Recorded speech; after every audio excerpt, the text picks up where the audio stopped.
10th day of July 2023. My name is Dibala Nair, here to give you a good cheering start early in the morning. And of course, your morning is breaking to a very cold morning. Make sure also as you wake up, you keep yourself warm and layered up to be the cold today. But we hope sunlight will also be breaking through the clouds so that we may just have a warm day as well. It's a day that we're waking up also after a very chaotic yesterday, where we've seen a couple of Kenyans losing their lives because of the protest, and also leaders raising accusatory fingers to the security officers and the extra, of course, forces they used yesterday on trying to quell the chaos that was there yesterday. Demolition, looting happened in various parts of the country, and of course we shall be also giving you views of what people said on the ground and the reactions from the chaos as well. Also, an eye-popping figure running into billions as far as the economy is concerned that was wasted yesterday. That also should be a niggling worry. But should we be here as a country after over 50 years of independence, as far as seeing eye to eye on issues that are pertinent to Wananchi is concerned, and addressing the issue that is really tugged very deeply in the deepest recesses of their heart as far as the cost of living is concerned? Because everywhere around the world, people are facing the same challenges. Still, we have their monetization or their denominations of currency also affected by the dollar.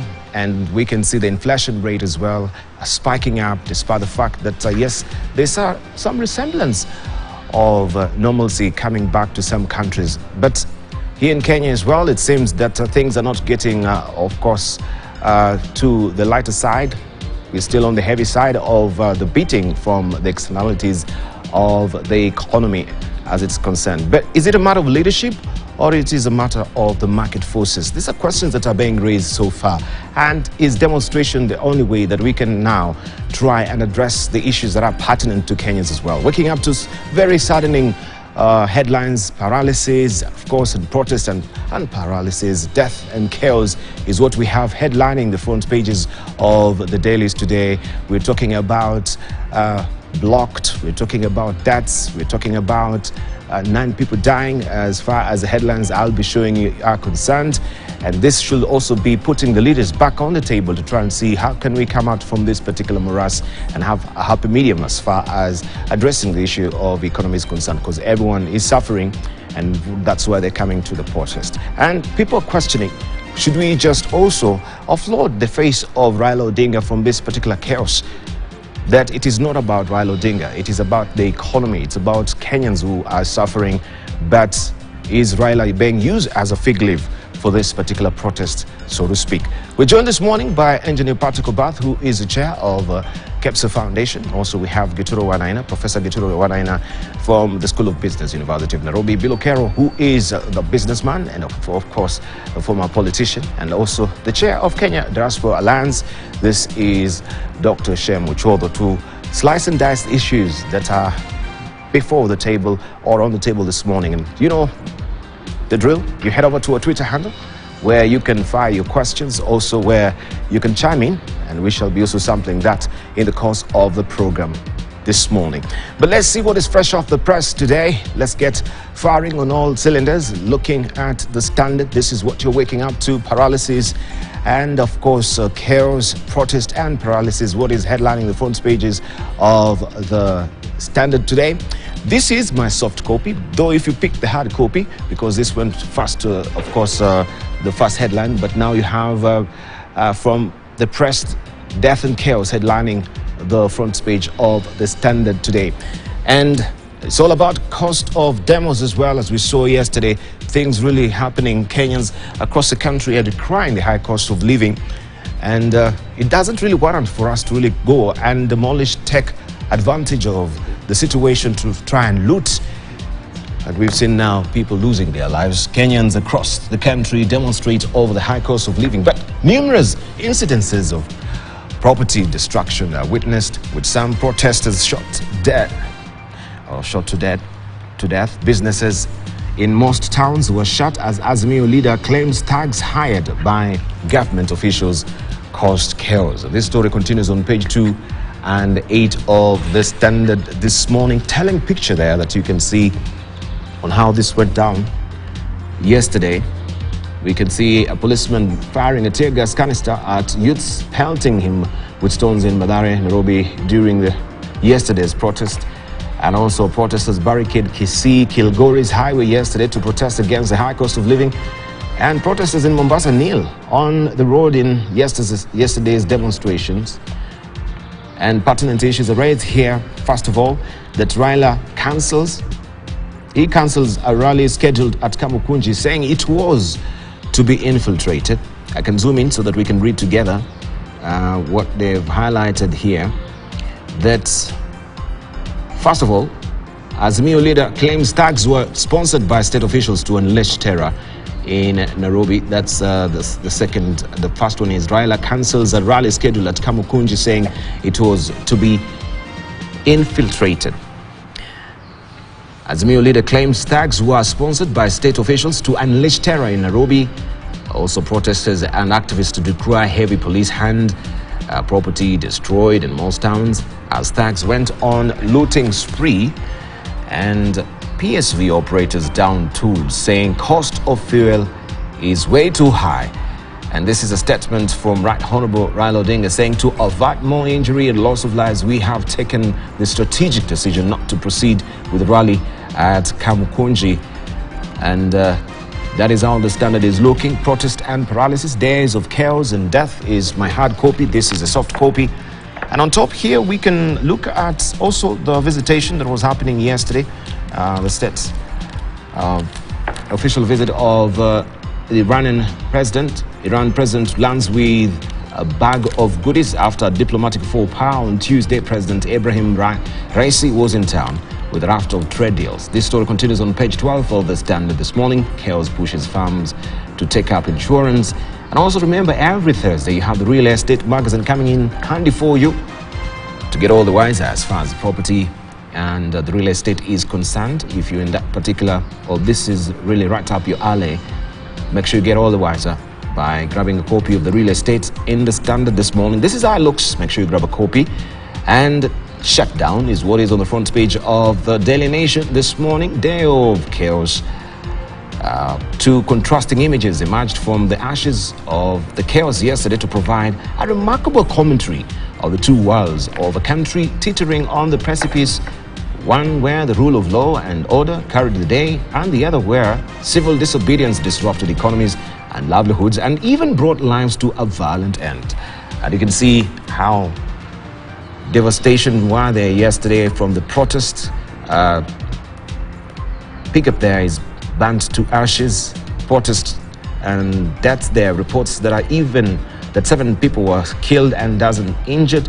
That number keeps on moving. We have 7 here, we have 8 elsewhere, we have 9.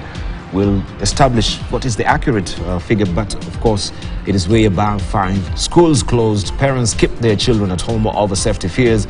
Also, business losers, traders count losses as they close shop in fear of vandals. Transport crisis, matatu truck drivers keep off roads over retest fuel prices. Protests spread, skirmishes in at least 20 counties as Kindiki warns of arrest.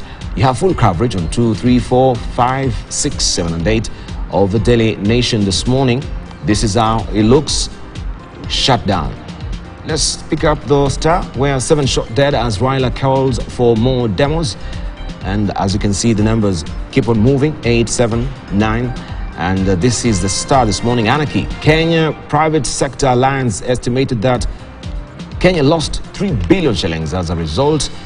And expressway vandalized, police car burnt in day-long chaos in 20 counties. And you can see smoke billowing there. This was a dark day yesterday as Azimio protesters burned tires on the Nakuru-Eldoret highway yesterday. A section of the highway was closed for the better part of the day, and that's how it was yesterday. And also on top, we have Ruto meeting Iran president as allies call for Raila's arrest over chaos. That is what legislators led by Senator Cherugei is calling for, the arrest of Raila Odinga. And if the security officers do not do this, then they are going to take law into their hands and arrest him. That is the Star. People Daily or Uchumi in Taifa Leo. It says Uchumi Walemazwa. That is a splash. And you can see the paralysis of it yesterday in different parts of the country. Nairobi, Homa Bay, shughuli za biashara za tizika kote nchini mchana kutwa, polisi wakikabiliana na mamia ya waandamanaji. That is a story that you want to follow inside Taifa Leo this morning. I was talking about the People Daily and 8 die in demos. That is a figure from the business from the People Daily. 7 in the Star. We have 9 also there in the Daily Nation. Day of chaos. Azimio leader Raila fails to address Kamukunji rally in Nairobi, citing security fears. Protests rock various towns across the country. Scores injured after demos turn chaotic. Culture of impunity must stop. This is what Interior CS warns and vows punishment. And this story is on page 4, 5, 6, and 7 of the People Daily this morning. Looking at Kamukunji, where protesters came out in force yesterday, barricading a road to pile pressure on government to reduce the cost of living. And Azimio leader Raila Odinga called off a rally he had planned in the area. That was how it went down yesterday. Ruto, Iran leader, signed key deals, including assembly of cars in Mombasa, move release cost of vehicles in wake of 35% tariff slapped by EAC states. That is the People Daily today. Make sure also you peruse that to get all the wiser as far as the protest and how it has affected the economy is concerned. Let's buckle down to business. How markets are shrugging off opposition-led protests. The resilience of the markets showcased yesterday. And Nairobi Security Exchange gains 10 billion shillings to 1.783 trillion shillings. On Wednesday, investors develop apathy to political noise. And you can see that is the rough and the smooth as far as the chaos is concerned. The resilience of the market, but also investors are greatly shy to invest or to look on the other side of the investment market because of the chaotic situation we had. The Kenyan financial market largely shrugged off disruptions caused by the opposition-led protest, recording gains in contrast with the business sector, which has suffered losses running into billions due to closure. Nairobi Security Exchange yesterday recorded a gain of 10 billion shillings in investor wealth to 1.783 trillion shillings, having also recorded 40 billion shillings jump in market capitalization last Friday when the new round of protest began. During the early protest that took place on 5 different days between March and May, the market made a net gain of 22 billion shillings in those trading sessions, with the biggest gain of 57 billion shillings recorded on the day of the first protest on March 20th. And you can see the face of David Langat and his property. All this is all about chaos, or that I should say, that is embroiled in. First of all, we have his agribusiness tea estate in Nandi that has 2.47 million tea businesses, bushes I should say, occupying 958.75 acres, 100,942 eucalyptus trees, 2,223 cypress trees, 500 acres under livestock. We have real estate as well. Nyali Center, 330,000 square foot office space, shops, supermarkets, restaurants and showrooms, Thika Road apartment, 4-story office block and 5 go-downs, and is used for processing and packaging of tea products in Shimanzi, Mombasa. Hospitality, Sunrise Resort, a typo there. A Sunrise Resort Hotel and Spa in Nyali, Kitengela Hotel in Kajiado, Pal Hotel in Eldoret, others, DL Furniture. We have also Firefox supply of firefighting equipment, and amongst many. These are some of the properties right now that he stands to lose if auctioneers come for them. Auctioneers check billionaire David Langat empire over 2.1 billion shillings debt. The billionaire businessman David Langat empire was this week thrown into unfamiliar territory after auctioneers put up his tea estate in Nandi and office blocks in Mombasa for forced sale to raise more than 2.1 billion shillings owed to a local bank. Popularly known as DL, the tycoon made his fortune running his empire from Mombasa and has vast interest in real estate, agribusiness, hospitality, and the energy sectors, among others. You can follow the story on page 2 of the Business Daily this morning.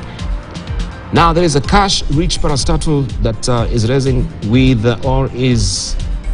it's in rest with investors to loan state money. Just to make it very clear, parastatals increase lending to the national government by 33.75 billion shillings in the financial year that ended last month, as they join private investors and banks in the rest to lend to government, which is offering some of the best returns. And also Jambojet leans on KQ cash amid losses.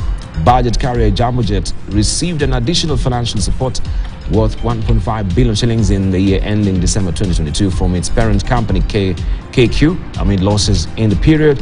And Kenya flats with 17% interest on 5-year paper. Treasury is increasingly taking costly loans from the domestic market as investors asked for 16.8% return on the 5-year paper. CBK says it raised 38.6 billion shillings from July's bond auction, falling slightly shy of its 40 billion shillings target. This is just an increasing appetite from government with borrowing, and we can see that interest rate also going up higher and higher. That is bound also to affect the cost of loans for the locals as well. This is how the Business Daily looks this morning. And looking at editorial cartoons, talking about leadership in Africa.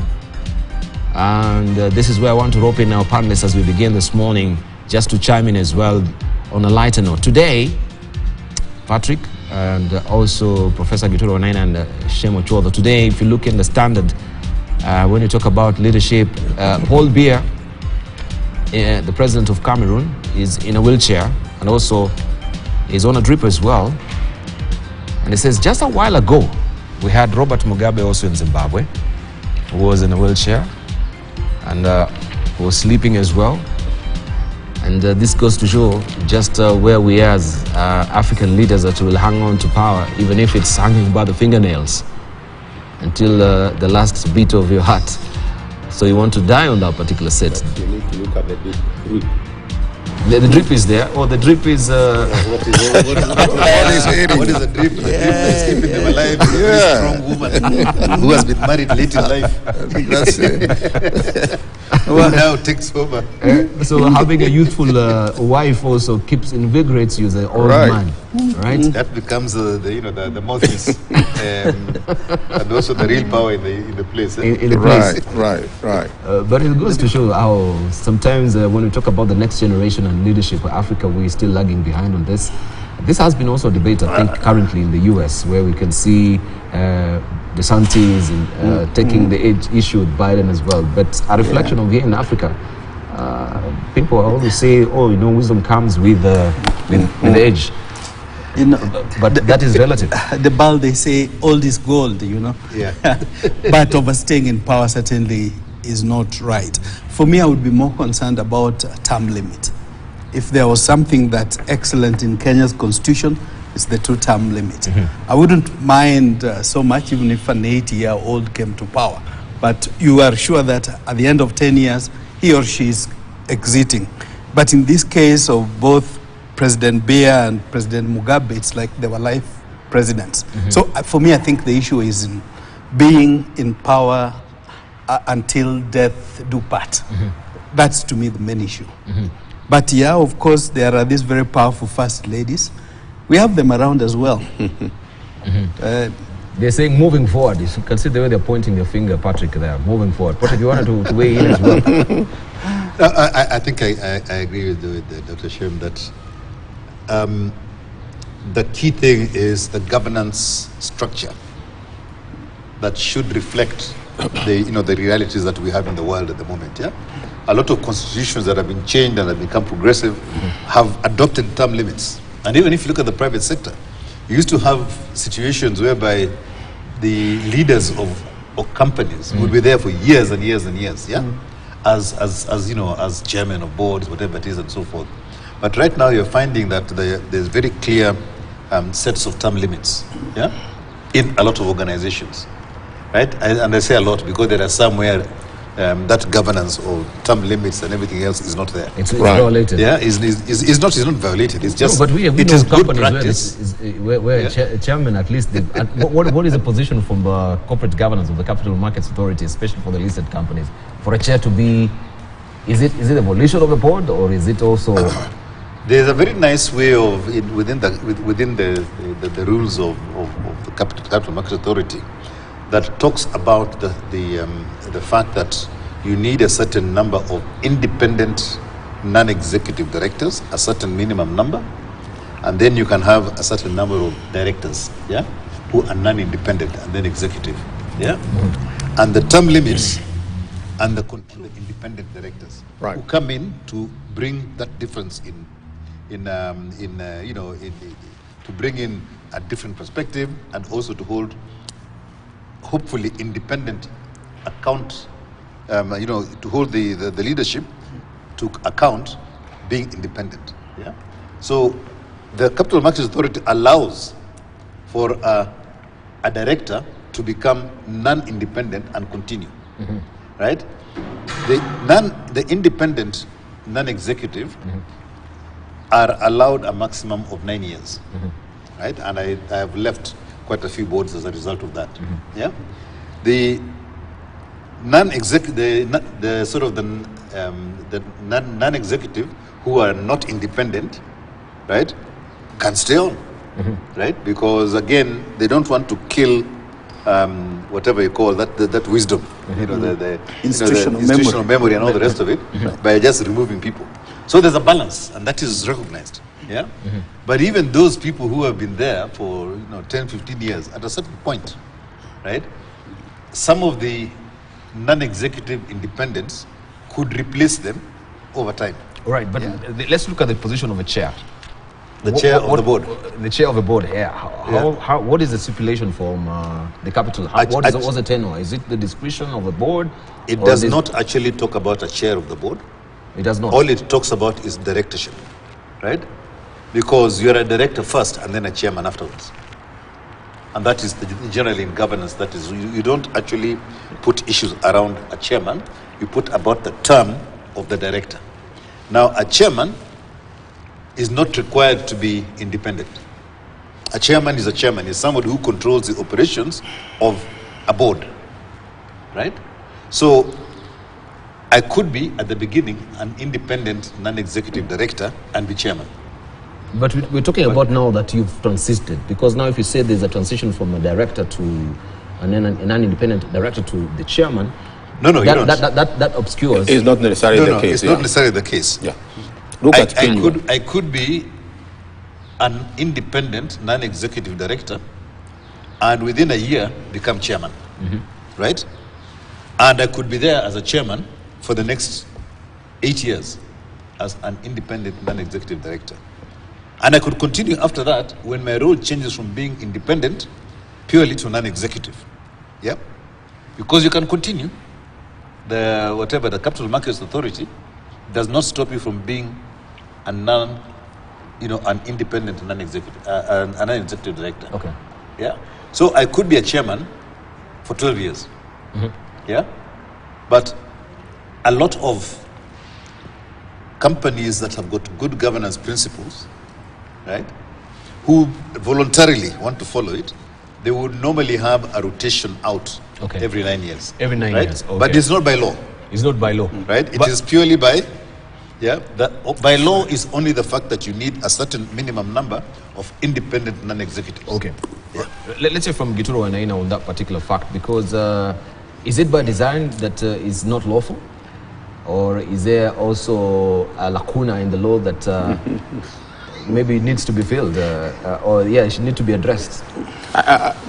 My reflection when I had an opportunity to serve with the capital markets, we had a two-term, 6 years when I served in the board. But the chair did not necessarily have to come from that board. The government could say, and I do recall when Chege Waroinge, Gatabaki, Cheselem, Degwa, they all became chair without necessarily having be in the board. What you like where you have institutions like capital market, you have places like Communication Authority or Safaricom. You have got government representation, most probably Treasury, and therefore they appoint somebody to that. But these are the independent. But the point I wanted to make here from Patrick's, the chair must be non-executive. Yeah. Must be non-executive. In other words, you really not, every day you are not going there. I remember there was a gentleman in Kenya, Nyao T-zones, and he started demanding that he's going there on a daily basis. But what you find that perhaps in Mongoso, if I go back to Mongoso, which I know you love to hate it, is that... Mongoso Code. Yeah. When I was in Kenya School of Government, I had 3 years. So a chair has a term of 3 years, renewable for 1 term only, so 6 years. And then again. Then you had, I think, 3 or 4 independent council members or directors. Then you had representation from various ministries. And the purpose of that, even in terms of what we are seeing in the cartoon, in the corporate world, in 10 years, you have actually moved that company to a higher level. You probably have less energy as far as that company is concerned. And I see them in the political. If I've been in that seat for 10 years, I've driven that country to a certain level that let somebody else now come take the responsibility. And that's the essence in it. We call it the law of diminishing returns. I don't see a lot of input when you actually hit 2 strategic plans. So the question becomes again, Prof, why the discrepancy between the parastatals and the private sector? If you have the Mongoso Code that stipulates or guides on the term of the chairman, and in the private sector we have nothing like that. Because, of course, as I said, the law of diminishing return also happens. You, as a chair, you just become like a ceremonial face. You bring compressant in it, Yeah, but for the president, and it's a very interesting discussion in terms of when you plug in Kagame and the term of 10 years, the argument seems to collapse. Yeah. Because there are cases where somebody still has the energy, is still moving on. But what metrics are we using? Because you might be getting Kagame. No, I'm going to. How do we? No. How do we know? Also, is not on the law of diminishing returns. Also, is happening on here. What are the metrics? You don't have any. Which metrics. is very difficult for an individual to identify. Yes. But I must talk about if you look at the government and private sector, the DG, the Director General, Commissioner General, have 5 years as a CEO. So they do 2 terms, 10 max.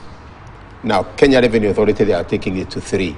The idea was if you put a CEO for 5 years and have a non-executive chair, the fellow has taken the company for 2 strategic plans. Then you have done a good job. You've done a good job. So is that the reason that also that is informing Kenya Revenue Authority on reducing the term of the chair?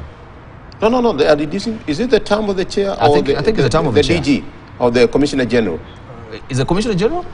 I think it's the chair. Which one is being reused of the Kenya Revenue Authority? It's a CG. Is the CG or the chair? No, the chair is already, the chair doesn't stay there for more than. It is actually the Commissioner General. It's the Commissioner General, okay. Yes, which I find it a bit wanting. Why? Because I want you to push out your agenda. And the agenda in corporate world is a strategic plan. If you go to the portal and the group, normally for a 5 year. About 5 years, what I want to take this company. Another 5 years, hey, let somebody else come and take the responsibility. And those are very good people now when they finish to now become directors, non-director in very other companies out there. If I was there, I would really glad people who have left as CEO to be directors of companies. All right. So what in terms of Rwanda, now that you mentioned, I knew that one was really your second home. Because I must say that I think one of the best heads of states Africa has had or has is President Kagame. But that does not underscore the need for term limits. However, we must also look at situations. There are circumstances, where Rwanda was coming from genocide. You probably required a little more time to stabilize the ship But I think the ship is now stable. So perhaps it's time for him to recruit and train somebody, a successor, to take over. Well, I think at least he's made that particular point, But that he won't be seeking another term. I He will really- become a journalist. I hope he will be like Senegal, Mickey Fall, who is saying he's not running. That would be welcome news. But also in terms of, Professor was saying something that I wanted to pick on, that past chairs or board members could also become advisory board members. If, depending on institutions, different institutions have got different structures. But advisory role is somewhere where they can be very helpful, so that there is wisdom that's already gained, experience, but also the institutional memory that Patrick was talking you about. park them in a place that they're not, they're able Not to executive. park, but not bite. That's right. And there's also the limit of 70 years. Yeah. I do recall that CMA says after 70, unless there's overwhelming coming from the shareholders, at 70 maximum. Yes. Yeah. Okay. And after 70, every year, you must go back and seek the mandate of the shareholders. Indeed. After 70. After 70. After 70. You have to go back to the AGM and get reapproved every year. So you must, Whereas you below must be 70 really, really good for them now to Yeah. approve you. Although- That's the idea. They say we want to keep Below this 70, you go every whatever, Right. every 3 years or Right. whatever your term times are, yeah? But after 70, you have to go every year. Maybe they picked that particular figure from the Bible. That, Talking of that that- we've been given the 70 years. After that is a bonus. That's right. Actually, talking of the years, Debal, recently I had a conversation with a respected senior I was counsel, going to talk about beer and their years. Aurelio Rebello, About the 70 years. in terms of at what point do judges retire, for example. Maybe the same too, at what point do professors 70. retire? 70. Now, the premise is that some believe that when you get to 70 and above, you are even much better as a judge to practice. The same may be said of professors. So in terms of the age of retirement, I don't know, in the UK, for example, the older judges serve longer than they do in Kenya here, because of that recognition that if you have been the bench for such a long time, you're likely to be more neutral, to dispense better justice and so on. So I think it's something that we probably need to relook at, because when we retire people at 55 years or 60 years, sometimes that's when people are at their best. At the But peak. then I'm alive also to the fact that there is unemployment and the younger people are raring to come on board. But I'm also aware of countries around where 80-year-olds are still at work because there is no money to pay for their pensions. So different situations do arise. But we might even hence be the broaching riots that. in France. Yeah. On the issue of the retirement, I Right. think that also has been a moving target. First of Yeah. all, because the pushing to 55 was a fact that we didn't have the money. But the question has been raised again, especially from the civil service, that we have all these good, very best minds that we have. Fine, from the civil service, they are going to the retirement, and the government has now to recall them back because there's that knowledge gap that has not been transferred. And you've seen that been raised, especially from our parastatals, that they have to recall or put you on contract, which I think even right now they're trying to fight it from the legislation perspective, that they shouldn't be recalling these retirees. But as far as skills transfer is concerned, it is really wanting there. Patrick, you might want to comment on that? I think a company is only as good as its succession planning. Now, if you've got a good succession planning within an organization, that is fine. But what you find that is happening in this day and age is that people are put on short-term contracts. Almost everybody these days is on a 3-year contract, 4-year contract, whatever, because people realize that those evergreen contracts tied you down, tied you down with somebody who may not necessarily be a good performer or whatever it is, Right. and you find it difficult to get rid of them. Yeah.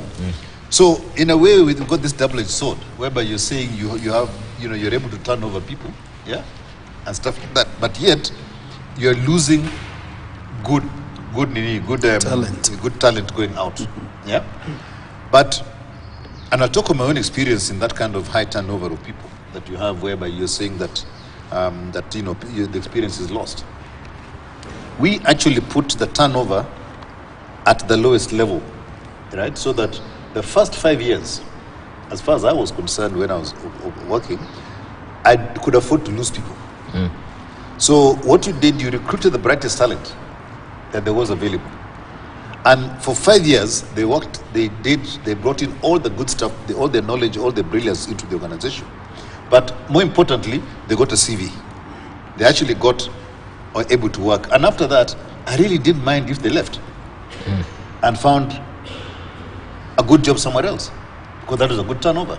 But it meant therefore that when an opening came up in terms of now going to leadership into that organization, you had this bunch of very young, very experienced, very talented people after 5 years who could then rise up in the organization.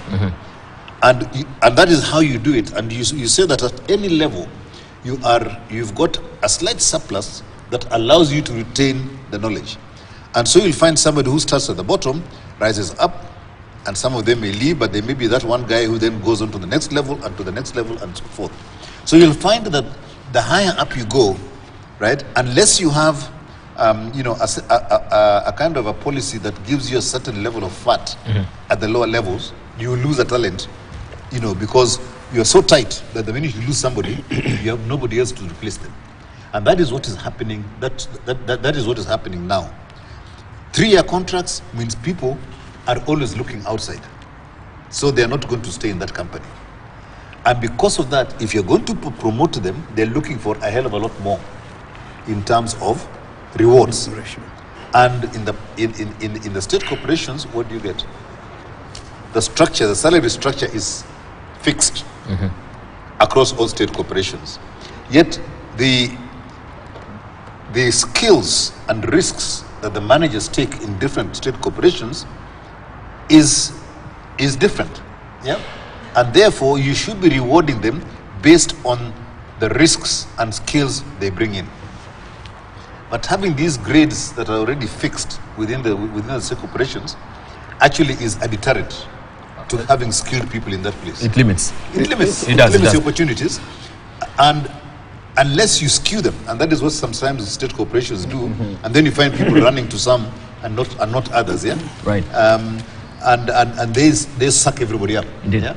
And then after some time, people jump on that state corporation and say, you guys are running away too far, you have to come back in line, squeeze you out, and then everybody jumps ship, and your level of skill goes down. So I think the way state corporations are done compared to private sector is just not conducive to retaining talent. Right, but should these talents be recalled? Because there's the recalling of talents, the issue of extension, the contract. No, I look at you retire and then you're actually back on contract. Yeah, I look at the 4 R's. When I look at an institution, the first responsibility any company has to recruit. You have to recruit the best, if you can, in the market there. The people with the skills. Then you must have a program where you actually retraining them. And this is why we have the record, because retraining. So the first R is recruit. The second is retrain. The world is changing. Retrain the skill. Yeah, I had a conversation here in a university in Australia. They are calling digital economy, 3D. So you have actually to retrain, and that's why you have in surveys, short courses, so that you keep them there. The third one is what he's saying: reward. Not necessarily the salary, but the skills. What are you bringing on the table? And you could even have this differentiated where you're rewarding, like even what Safaricom does. The fourth one, which we actually don't result, it's actually what I call retire. We later take of the last R, retire. And that's why now issues like advisory board comes into play. So instead of somebody, you have retired and go home, you can have opportunities still to be in that particular company. And that's how I see, if we can even in government, we can have those R's in terms of how we look at staff, then you see productivity going up. Indeed. Yeah. So I'm being reminded as well that when you're talking about skills and people who have the know-how of a young man who was under the hood of a car trying to look why the engine had stopped. They tried to tinker everywhere, nothing was really working. And so this old man, you know, lumbers on, come to him, and he's asking for help. Who come and help me? So he comes and just touches a bolt somewhere. And yes, the car just jump starts and the engine is on. Then he said, thank you. And they said, what have you done? So he asked for some money. He said, this one, maybe 100, just pay me $100. But then it was a huge sum of money. So $100 for just fixing the bolt? I said, yes, because I have the skill and know where the bolt, which bolt to actually fix. Yeah. And then I said, by the way, my name is Henry Ford. I'm the one who actually... That's a good one. So we are talking about the older man. And we wanted just to know, you know, somebody who, and we're talking about this particular editorial cartoon, Bill Okero, I'm coming to you.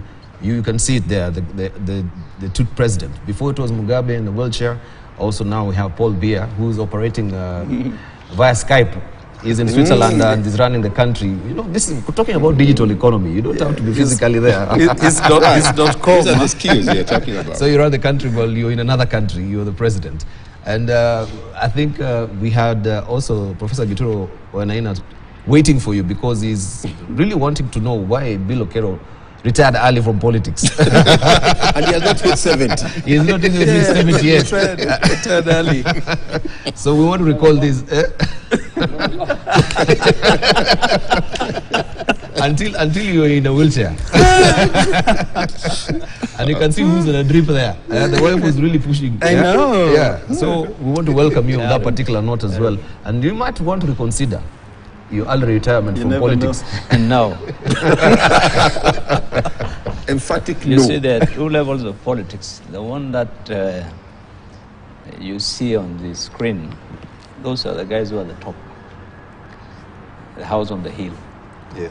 So they call the shots. Those guys, even if they retire in bed, They can still call shots. they can still call the shots. But when you are in parliament, like me and Shemwa, sometimes you try to influence what's going on in this country, and you find you can't. You will talk, and nothing significant changes. And with the same way we've been doing here, talking for years. So you let others continue. You know, you do your bit. Is nation building. I've done my bit. I think it's your turn, you guys, to now go and build a nation. I think it's a calling. That's what I always call it. So everyone needs to do his bit. But you I think saying that now you've talked and nothing really changes should not be the idea of returning.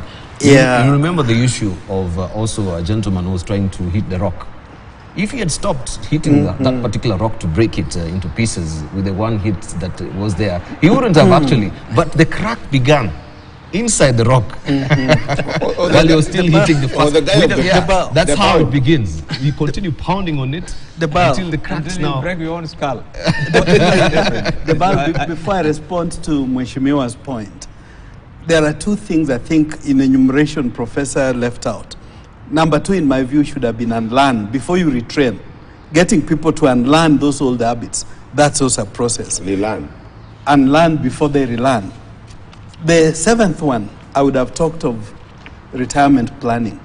I know of a number of friends who are busier in retirement than when they were in full-time jobs. So retirement planning, post-retirement is also a stage that I think particularly those in the corporate world, private sector need to think about. But having said that, I agree with Bwana Senator in one respect. Him and I were like what would be called dogs. We keep changing the dogs in parliament every 5 years, but we don't change the dog keepers or the dog owners until and unless we are able to change those dog owners. Dog or dog? Dog. Mbwa. You change the dogs, the MPs, because they seem to have their owners who control them, and that has worsened over the years. I think Mheshimiwa came in. You used to be a dog who was barking. Well, perhaps barking on whose behalf? I decided not to be a dog anymore. Maybe that's where I had to exit parliament. When you're a pedigree, you realize you're in a you're in a wrong. But I think Mheshimiwa was in the 9th Parliament, he came in the 9th, if I'm not mistaken. I was in the 8th. I don't think we'd say we just backed and didn't bring about change. Those who were there ahead of us, you remember the 6 bearded sisters for the older members? There were only a handful, but they made significant changes. I can also say for the 8th Parliament, we get credit. We rallied the opposition together and got Kanu out of power. So never underscore what a few dedicated, even leaders in Parliament can do. But of course, increasingly, I think our Parliament has become weaker, and we are hoping that that can be reversed. Actually, Shem, don't talk about getting Kanu out of power. Look at the fundamentals that you did. Yes. That made that happen. Right. Which is what has stayed on. Because if you hadn't done the fundamentals that made that happen, you could have gone back. Yeah, that's true. Yeah. So I think that is a key issue of having this fundamental change, that sometimes people don't appreciate that. Right. They only look at the outcome. Sure. Yeah. And when we used to see Dr. Shem Ochoda appearing on tele on talking about information highway, which was so new to us, we took you as a semi demigod there. That we know this is computer. And you laid the foundations as well on where we are as far as the internet infrastructure is concerned. While some thought we were like whiz kids, others thought differently. Yeah. There were some who thought it's a lone voice in the wilderness. But a good friend of mine, an elder, the wife thought this is devilish. Those things Shem is talking about. She's a devout Christian. But the joke is that 25 years later, last year she did her master's using the same internet, and they were laughing with the husband. Yeah. That this thing I called devilish 25 years ago helped me. You are the one who was advancing the 666 agenda. That's a story for another day. But I remember the ball in the 8th Parliament, while a number of MPs visited Canberra, Australia. One of the MPs allowed me not to mention, probably one of the longest serving in Parliament then. Wherever we were going, we were being told, check this website, when we were asking for information. So as we were taking a break, he asked, where is this website that everybody is We have come a long way, Deba. Yeah. And we thank God. Even as we're winding up still on staying on power for long, we have Central Bank. The tenure of, we know the chair there, Mohamed Nyauga, is out now. We have also the installment of a new CBK governor. But there was a point where we had a chair without a board. And Nyauga was actually just the chair without a board for the longest time in Central Bank, if you may remember. Yeah, for the longest. And for the longest time. So how in the aspect of just corporate governance, how is that admissible? You know, that... And what leads to that? A lot of things about boards is a reflection of the shareholder. And I'll stop at that point. Yeah. It's a reflection of the shareholder. Say no more. Say no more.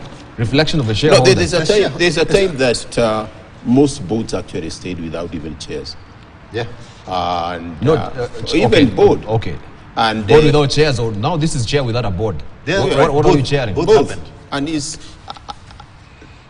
when I finished my term, it went to almost 1.5 years. Somebody else could be appointed. But I think he has summarized so well. But for the shareholder, as they say. For a layman like me, I don't get it. The only amendment, I don't get it. I think you put it I very speak well. for many Kenyans who don't get it. The only amendment is majority shareholders. Because you could have shareholders who are minority, who are good, who want change, but they're minority. I mean, to put it bluntly, who owns those organizations? That's the government, right? And until the responsible person in government starts the process of recruitment or starts the process of replacement, right? Who is, I'm the person who owns this entity, right? So you start the replacement process, right? The way the structure is that the chairman can't start his own replacement or the replacement of his board, right? And if he does and the shareholder tells him stop, he stops. He or she stops. So there is a responsibility of the shareholder, whether severally or individually as the case may be, to ensure that there is continuity in an organization. And you find it rampant in state corporations and in government, whereby the recruitment doesn't start until somebody has left. And you expect that... It's like you didn't know Patrick was going to retire. The guy is going to leave on that day. You're right. And yet, good practice requires that you recognize the person is going to leave. They know they're going to leave. And you start the recruitment process before they leave. So that by the time they're leaving, they go on that garden leave, as you call it, whatever it is, right? And so they can be on leave, but still available for there's even a certain transition, right? And that allows transition to take place whilst the person is still under pay. And if there's anything that needs to be done, they're there. But what you find, like in Frost's case, he left, and a year and a half later is when his replacement came in. That is not acceptable. But who is responsible? It's the shareholder. And you have to distinguish here the chairpersons. That's a prerogative of the president. Most of these parastatals. Yeah. The board is now the cabinet secretary, and to be maybe go one step. The regime then was just slow. You can't explain why. And it's interesting if you look at the current one. It's so quick in replacing and getting people on board, but that is the shareholder. I think took a back seat. And in most institutions, it took a lot of time.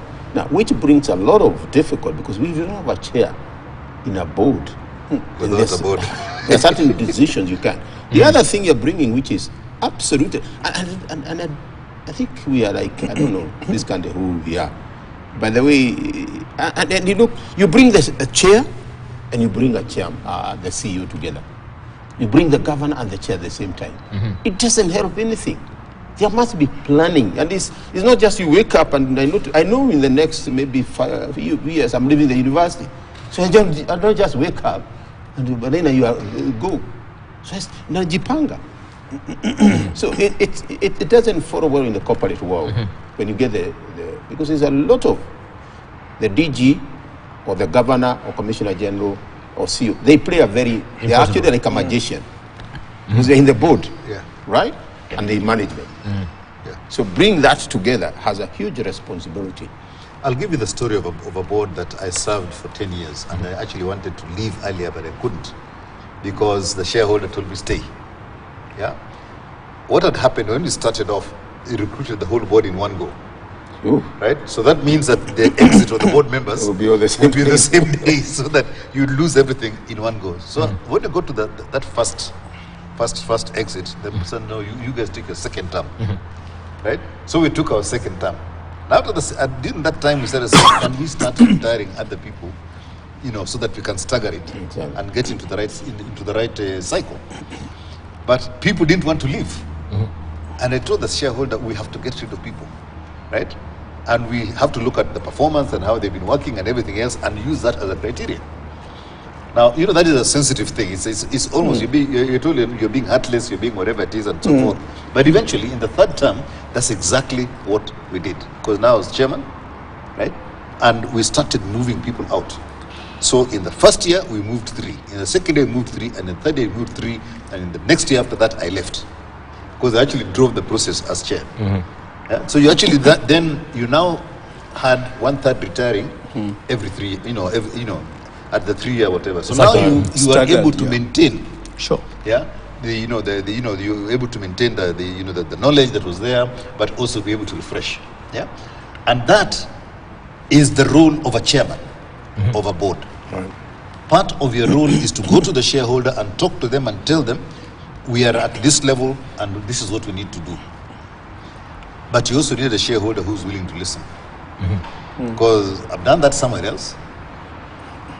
And you're told by the shareholder, do you think you are? You have to scratch. Go and establish your own company. Do this kind of thing. All right. Maybe that's that. It's only Chief Justice Mutunga, I recall. I think Patrick was looking for terminal leave.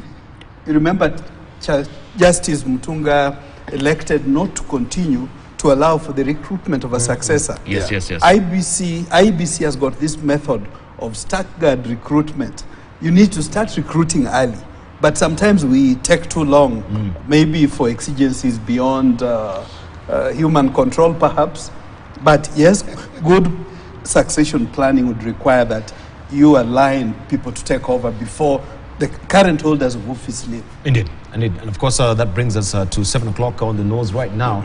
And even looking at that editorial cartoon, I think there was an idea of having an eminent council of elders. Yes.